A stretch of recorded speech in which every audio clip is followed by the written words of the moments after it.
Hello everyone, I welcome to all of you in this video. Friends, इस video में आज हम करने वाले हैं साइंस एंड टेक्नोलॉजी का एक जनरल नॉलेज का पोर्शन। फ्रेंड्स, ये वो आपका लेक्चर नहीं है जो आपका हर मंथ आपको एक मिलता है करंट अफेयर्स पे। ये वो आपका लेक्चर नहीं रहने वाला है। तो ये लेक्चर जो है ये थोड़ा कुछ अलग से है, क्योंकि इसमें हम करेंगे जनरल फैक्ट्स के बारे में। क्योंकि जैसे कि आपको पता है स्पेस एजेंसीज के बारे में, इंडिया की ISRO है, अमेरिका की अगर बात करी जाए तो नासा है। जब भी हम कोई क्वेश्चन पढ़ते हैं करंट अफेयर का, वहाँ पे ISRO नासा का नाम ज़रूर लिया जाता है। सो काफ़ी सारी जो सैटेलाइट्स हैं वो हमारी इंडिया की हैं, अमेरिका लॉन्च करता है, तो हम ISRO के बारे में पढ़ते हैं। तो अब यहाँ पे आज चीज़ें करेंगे जो कि जनरल नॉलेज से काफ़ी ज़्यादा इंपॉर्टेंट रह सकती है, एक स्टैटिक पोर्शन बन सकता है। तो आइए इस वीडियो में हम पूरा PDF पढ़ेंगे, हैंड रिटन नोट्स हैं, तो आप भी मुझे कॉपरेट ज़रूर कीजिएगा। तो चलिए फिर चैनल को सब्सक्राइब ज़रूर कर लीजिएगा अगर अभी तक नहीं किया है तो। मंथली जो हमारे साइंस एंड टेक्नोलॉजी के करंट अफेयर्स होते हैं, तो उनको पढ़ने के लिए आपको डिस्क्रिप्शन बॉक्स में आपको एक अलग से प्लेलिस्ट मिल जाएगा। तो साइंस एंड टेक्नोलॉजी का ये पोर्शंस है। तो यहाँ पे सबसे पहले बात करेंगे स्पेस टेक्नोलॉजी के बारे में। स्पेस टेक्नोलॉजी क्या कहती है कि space research activities in India started during early 1960। बोलता है कि जो स्पेस रिसर्च एक्टिविटीज़ थी इंडिया में, वो इंडिया ने स्टार्ट कब की? अर्ली, यानी कि 1960 से पहले ही स्टार्ट कर दी थी। ठीक है। उसके बाद क्या हुआ? उसके बाद आपको एक नाम दिख रहा है यहाँ पे, ये बहुत ही एक फेमस नाम है, विक्रम अंबालाल साराभाई।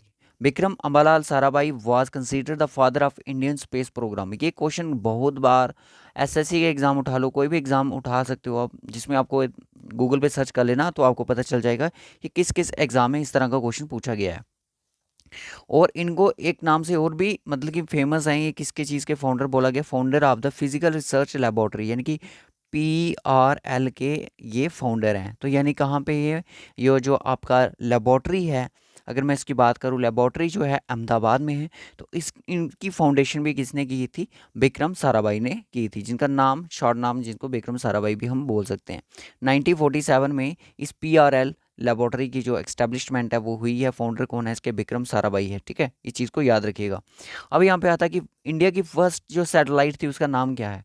उसका नाम था आर्यभट्टा। आर्यभट्टा जो थी, आपको पता है कि मैथमेटिशियंस के, एस्ट्रोनॉमर के नाम पे इस सैटेलाइट का नाम रखा गया था। इसको ऑर्बिट में लाया गया 1975। अगर पूरी डेट की बात की जाए तो 19 अप्रैल 1975 में लाया गया। तो ये डेट आपसे पूरी भी पूछी जा सकती है समटाइम। From Russian cosmodrome. थी तो इंडिया की सैटेलाइट, बट रॉकेट किसका था? रशियन का था। रशियन के रॉकेट के थ्रू इसको लाया गया, उड़ाया गया। उसके बाद doctor Sarabhai founded a community. इन्होंने एक कम्युनिटी फाउंड की, science centre at Ahmedabad. Ahmedabad में इन्होंने एक कम्युनिटी साइंस सेंटर फाउंड किया 1966 में, जिसको अब आज के टाइम पे अगर बात बोला जाए तो आज के टाइम में इसको चलते हैं Vikram Sarabhai community science centre. ठीक है। ये भी अगर बात की जाए तो ये भी क्वेश्चन इंपॉर्टेंट बन सकता है। उसके बाद बात करेंगे इसरो के बारे में। ये थोड़ा हिस्ट्री बैकग्राउंड हो गया। इसरो की थोड़ी history. Indian space research organisation है, इसका हेडक्वार्टर अगर आपसे पूछा जाए तो बेंगलुरु यानी कि कर्नाटका में है। ओके। फाउंडर इसके विक्रम साराभाई थे। इसकी अगर इस्टेब्लिशमेंट की बात की जाए तो 15 अगस्त 1969 में इसरो की इस्टेब्लिशमेंट होती है। ओके। एस सोमनाथ जो हैं वो करंट के चेयरमैन हैं इसरो के। तो ये क्वेश्चन भी करंट मतलब कि स्टैटिक पोर्शन से कई बार पूछ लिया जाता है, सॉरी करंट पोर्शन से कई बार पूछ लिया जाता है। तो स्टैटिक पोर्शन से जो बनने वाले क्वेश्चन हैं, जो मैंने आपको प्रीवियस डिस्कशन करवा दी, ये जितनी भी छोटी छोटी लाइंस लिखी हैं मैंने, हर एक क्वेश्चन मतलब MCQs के थ्रू पूछा गया है। एक MCQs के थ्रू मैंने आपको ये चीज़ जो है आपके सामने लाई है। तो आई होप आपको ये लेक्चर जो है अच्छा लग रहा होगा। तो सबसे पहले आपने यहाँ पे देखा कि मार्स ऑर्बिटर मिशन जिसको मोम के नाम से जाना गया था, 5 नवंबर 2030 में फर्स्ट कंट्री बन गया इंडिया टू सुसीड इस मैदन अटेम्प्ट टू मार्स। यानी कि इंडिया जो था, भारत सबसे पहला देश बन गया जिसने मार्स पे एंट्री की। ठीक है। जिस मिशन का नाम था MOM। आपने उसकी मूवी देखी होगी, मिशन मंगल, अक्षय कुमार की। वो ज़रूर देखना अगर आपने नहीं देखी होगी। तो उसमें भी इस मोम को डिस्क्राइब किया गया। रीज़न क्या था वो चीज़ आप जब देखोगे आपको पता चल जाएगा। ठीक है। उसके बाद है कि 15 फरवरी 2017 में इसरो ने मेड ए वर्ल्ड रिकॉर्ड किया by launching the 104 satellite in a single rocket. एक सिंगल रॉकेट में कितनी सैटेलाइट? 104 सैटेलाइट उन्होंने सेट की, और एक PSLV-3 द्वारा उसको बनाया गया, यानी कि मेड किया, वर्ल्ड रिकॉर्ड बनाया। उसके बाद आता है कि इंडिया का first dedicated multi wavelength space observatory launched by ISRO, AstroSat. याद रखना एस्ट्रोसेट, ये भी एक एमसीक्यू से क्वेश्चन उठा है। एस्ट्रो जो सेट है ये इंडिया का एक first dedicated multi wavelength space observatory है जो कि इसरो द्वारा लॉन्च किया गया था 2015 को। पूरी डेट की बात की जाए तो 28 सितंबर 2015।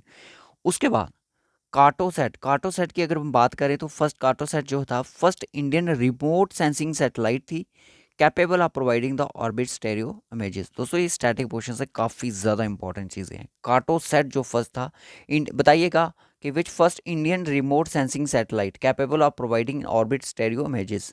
कार्टोसैट, इसमें आंसर ये भी हो सकता है एस्ट्रोसैट, बट ये चीज़ें जब तक आप माइंड में नहीं रखोगे तब तक ये चीज़ें आपके दिमाग में नहीं बैठने वाली। और हाँ, मई और जून के आपको जल्द ही हम आपके लिए साइंस एंड टेक्नोलॉजी के करंट अफेयर लेके आ रहे हैं, तो उसके लिए आपने टेंशन नहीं करनी है। 2022 के तो हमने पूरे साइंस एंड टेक्नोलॉजी कवर कर लिए। इतना भी पढ़ लोगे तो अगर आपकी किस्मत अच्छी रही तो आपको ज़रूर इसी में से क्वेश्चन ज़रूर पूछने के चांसेस बनेंगे। हमने इंपॉर्टेंट चीज़ें सारी कवर की हैं। अब एक रोहिणी नाम का भी रॉकेट सुना होगा कि फर्स्ट सैटेलाइट थी इंडिया की जो कि मेड लॉन्च व्हीकल। याद रखना कि इंडिया की फर्स्ट जो सैटेलाइट है from Indian made launch vehicle है, जो कि इंडिया के ही बनाए हुए व्हीकल पे ली गई थी, वो है रोहिणी। स्पुतनिक, स्पुतनिक आपको पता है कि एक रशिया की है, एक वर्ल्ड की आर्टिफिशियल सैटेलाइट थी launched by the Soviet union. ठीक है। उसके बाद आता है एप्पल। एप्पल क्या था? इंडिया का फर्स्ट कम्युनिकेशन सैटेलाइट। आपसे पूछा जा सकता है कि इंडिया का फर्स्ट कम्युनिकेशन सैटेलाइट कौन सा था? Apple. By Ariane first from the French Guiana in. इसको याद रखने की जरूरत नहीं है, बट आपको ये पीडीएफ आपको टेलीग्राम पे मिल जाएगा, तो इसको रिवाइज जरूर करते रहिएगा।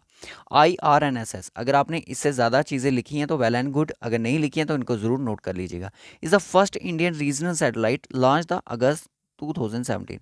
अगस्त 31 को इसको लॉन्च किया गया था 2017 को। Is the first Indian regional satellite. आपसे डायरेक्ट क्वेश्चन पूछा जा सकता है कि इंडिया की रीजनल सैटेलाइट कौन सी है। ठीक है। First Bhaskara first was launched on 7 June 1979। Bhaskara भी एक था, इसको भी लॉन्च किया गया 1979 में। उसके बाद आता है Aditya L1। Is the India mission to study the sun. ये अभी रिसेंटली हुआ है, जनवरी 2022 को इसको लॉन्च किया गया है। ठीक है। अपोलो, ये तो काफ़ी ज़्यादा इंपॉर्टेंट है अपोलो जो है, बट इंडिया ने तो इसको लॉन्च नहीं किया था sir. First man mission to land, अगर आपसे पूछा जाए कि फर्स्ट मैन मिशन कौन सा था जो लैंड पे था ऑन द मून, नासा ने इसको लॉन्च किया गया था। लॉन्च कब कहाँ से किया? कैप कैनेडी, जुलाई 1969 को इसको लॉन्च किया गया था। कमांडर थे इस स्पेस लिफ्ट के, अगर अब बात से स्पेस फ्लाइट के, तो नील आर्मस्ट्रॉन्ग थे, ये आपने देखा होगा। बात आती है इंडिया के चंद्रयान फर्स्ट पे, launched by the India ISRO. ISRO ने इसको लॉन्च किया है चंद्रयान फर्स्ट को 22 अक्टूबर 2008 को किया था। ठीक है। फ्रॉम श्रीहरिकोटा से, आंध्र प्रदेश से। फर्स्ट इंडियन मिशन था जो कि मून पर था, और व्हीकल जो था आप देख सकते हो PSLV C11 था। ठीक है। बट ये भी नहीं मिशन रहा उनका। ठीक। चंद्रयान सेकंड आता है फिर 22 जुलाई 2019 को, और इसमें इसका जो रोबर का नाम था वो था प्रज्ञान, लैंडर का जो नाम था वो था विक्रम। ठीक है। अब चंद्रयान 3 जो था, अब इसको पता है कि 14 जुलाई को अभी इसको लॉन्च किया गया है, तो 23 अगस्त को बोला, 23 या 4 अगस्त को ही लैंड करेगा। सॉफ्ट लैंडिंग होगी इसकी मून पे, south pole of the lunar. 14 जुलाई को इसको लॉन्च किया गया है, और इसके लैंडर और रोबर का जो नाम है वो सेम रखा गया है। अब बात आती है नासा की। नासा के बारे में भी हमें थोड़ी इन्फॉर्मेशन होनी ज़रूरी है। नासा की फुल फॉर्म होती है national aeronautics and space administration agency. अब यूएसए की एजेंसी है। इसकी स्टैब्लिशमेंट मानी जाए तो 1958 में इसकी स्टैब्लिशमेंट हो चुकी थी। हेडक्वार्टर इसका यूएसए में है, वाशिंगटन डीसी में। करंट सीईओ की अगर बात की जाए तो बिल नेल्सन इसके सीईओ हैं। अब NASA launch the world largest and the most powerful space telescope in December 2021 में इन्होंने लॉन्च किया था, जेम्स वेब स्पेस टेलीस्कोप। याद रखना, बन सकता है important current science and technology से। न्यू हॉरिजन्स, ठीक है। न्यू हॉरिजन जो था नासा का स्पेस क्राफ्ट था, that is on a mission to study the planet Pluto. Pluto के बारे में स्टडी करने के लिए नासा ने एक मिशन भेजा था, उसका नाम था new horizon spacecraft. Messenger क्या स्पेस क्राफ्ट भी है, नासा का स्पेस क्राफ्ट है। Orbited Mercury to study the Mercury का सरफेस कंपोजिशन का स्टडी करने के लिए भेजा गया था 26 नवंबर 2011 को। डॉन क्या है? स्पेस क्राफ्ट है ये भी। Become the first to orbit a body in the regions between Mars and Jupiter, launch 2007 में। यानी कि become the first to orbit a body, जो कि रीजन में किसके? मार्स और यूपिटर के बीच में ये बॉडी बनता है। ड्रैगन फ्लाई, अभी इसको लॉन्च किया जाएगा, ये अभी बड़ी चर्चा में है। To fly the around the Titan, Titan looking for reason science of the line, line मानिए सैटर्न पे देखिएगा मून के टाइटन को, यहाँ पे रीजन साइंस ऑफ लाइफ के ये चीज़ें चेक करने जाएगा। 2026 में इसको जोड़ा जाएगा और अराइव कहाँ पे 2034 में, 2034 में ये अराइव करेगा कहाँ पे, यस सैटर्न पे। गोल्डन आइकन जो है एक्सप्लोर द आइनोस्फीयर, अगर आपसे डायरेक्ट क्वेश्चन पूछा जाएगा एग्जाम में कि किस स्पेयर को ये एक्सप्लोर करने की बात करता है, गोल्डन आइकन जो नासा द्वारा के ये हैं और ये आपके आइनोस्फीयर को करते हैं। उसके बाद क्वेश्चन आता है who is known as the India missile man, India के मिसाइल मैन का नाम बताइए। एपीजे अब्दुल कलाम, इन्होंने इसरो को ज्वाइन किया 1969 में, ठीक है। विंग्स ऑफ फायर इनकी ऑटोबायोग्राफी है, एसएससी में क्वेश्चन पूछा जाता है। Head of India first satellite launch the vehicle satellite launch, vehicle third, ये मैंने आपको बताया पहले। Homi Bhabha father of India nuclear program, first chairman of atomic energy commission of India, बहुत ज़्यादा इंपॉर्टेंट क्वेश्चन है ये, जितनी मैंने लाइन्स यहाँ पे लिखी हैं। अब यहाँ पे बात आती है कि sir the Indian national committee for space research के लिए INCOSPAR, इसको फुल फॉर्म आपने याद रखनी है, जो कि पंडित जवाहरलाल नेहरू ने इसको स्टैब्लिशमेंट की थी under the department of atomic energy 1962।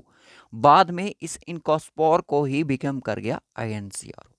कहने का मतलब कि ये जो आपके सामने है Indian national committee for space research, 1962 में इसको स्टैब्लिश किसने किया, पीटी नेहरू ने, यानी कि पंडित जवाहरलाल नेहरू ने, under the department of atomic energy. बाद में इसी को किस में कन्वर्ट कर दिया गया, यानी कि इसका नाम ही बाद में क्या आ गया, इसरो, इसरो का अर्लियर नेम इनकॉस्पार, ठीक है। 1969 में इसरो बन गया under the department of space of government of India के अंदर, ठीक है। तो फर्स्ट सैटेलाइट जो थी आर्यभट्टा थी, जिसको लॉन्च किया गया सोवियत यूनियन 19 अप्रैल 1965 में, ठीक है। दोस्तों अब आपने मुझे बताना था कि स्पेस जो टेक्नोलॉजी थी वो आपके सामने मैंने डिस्कशन कर ली। अब आप मुझे बताइएगा, अब मैं अगर इस वीडियो पे बच्चों का रिस्पांस अच्छा रहा, बच्चों के कमेंट्स अच्छे रहे, वीडियो का लाइक अच्छे रहे, बच्चे अगर इंटरेस्टिंग लगे इस वीडियो की तरफ, तो नेक्स्ट पार्ट में इसका अपलोड जल्दी ही करूँगा, जिसमें मैं मसाइल के बारे में डिस्कशन करूँगा कि फर्स्ट मसाइल जो कि एयर टू एयर मसाइल जो होती हैं, सरफेस टू एयर मसाइल जो भी हैं, सॉरी एयर टू सरफेस जो मसाइल्स रहती हैं उनके बारे में हम डिस्कशन करेंगे। तो ये चीज़ें तभी पॉसिबल होंगी जब इस वीडियो को सपोर्ट किया जाएगा।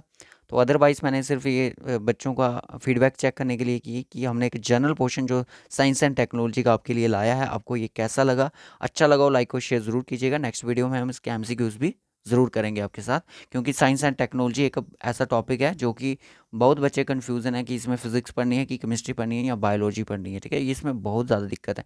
साइंस एंड टेक्नोलॉजी में आपकी स्पेस टेक्नोलॉजी आती है, डिफेंस के रिलेटेड आती हैं, बायोटेक्नोलॉजी आती है, ये सारी चीज़ें वहाँ पे आती हैं। बाकी मैं जितना जितना मुझे पता चलता चलेगा इस चीज़ के बारे में स्टडी पे, तो आपके लिए लेक्चर लाए जाएंगे। नेक्स्ट जो लेक्चर होंगे वो न्यूक्लियर पे, एटॉमिक एनर्जी जो भी हैं उनके रिगार्डिंग, और मसाइल का यानी कि दोनों को कंबाइन करके मैं आपके लिए एक लेक्चर बना के PDF इसी तरह से आपको लेक्चर प्रोवाइड करने की कोशिश करूँगा। प्लीज़ हमें सपोर्ट कीजिएगा, वीडियो को लाइक और शेयर ज़रूर कीजिएगा, वो कमेंट में ज़रूर बताइएगा आपको ये लेक्चर कैसा लगा। अगर आपको इसका PDF चाहिए, टेलीग्राम का लिंक आपको डिस्क्रिप्शन बॉक्स में मिल जाएगा, व्हाट्सएप का ग्रुप का लिंक भी डिस्क्रिप्शन बॉक्स में मिल जाएगा। यहाँ पे बच्चे बहुत ही डिटेल के साथ डिस्कशन करते हैं, सो आपको फ्रीली वहाँ पे आप मैसेज कर सकते हो, कोई डिस्टर्बेंस की कोई बात नहीं है, बट फालतू के कोई मैसेज नहीं करने हैं। और अदर हमारे सोशल मीडिया के लिंक भी आप ज्वाइन कर सकते हो। सो बाय, टेक केयर गाइस, अच्छे से प्रिपरेशन करते रहो, 2 से 3 घंटे भी डेली का पढ़ रहे हो तो आपके लिए कंसिस्टेंसी बना के रखो। किसी भी एग्ज़ाम की तैयारी कर रहे हो, एग्ज़ाम चाहे नवंबर में हो, दिसंबर में हो, अगले साल हो, बट आप कंसिस्टेंसी को मत तोड़िएगा। अगर आपने तोड़ दी तो आपको उठना मुश्किल हो जाएगा, मैं आपको बता रहा हूँ, अपनी तैयारी करने के लिए मुश्किल हो जाएगा। सो बाय, टेक केयर गाइस।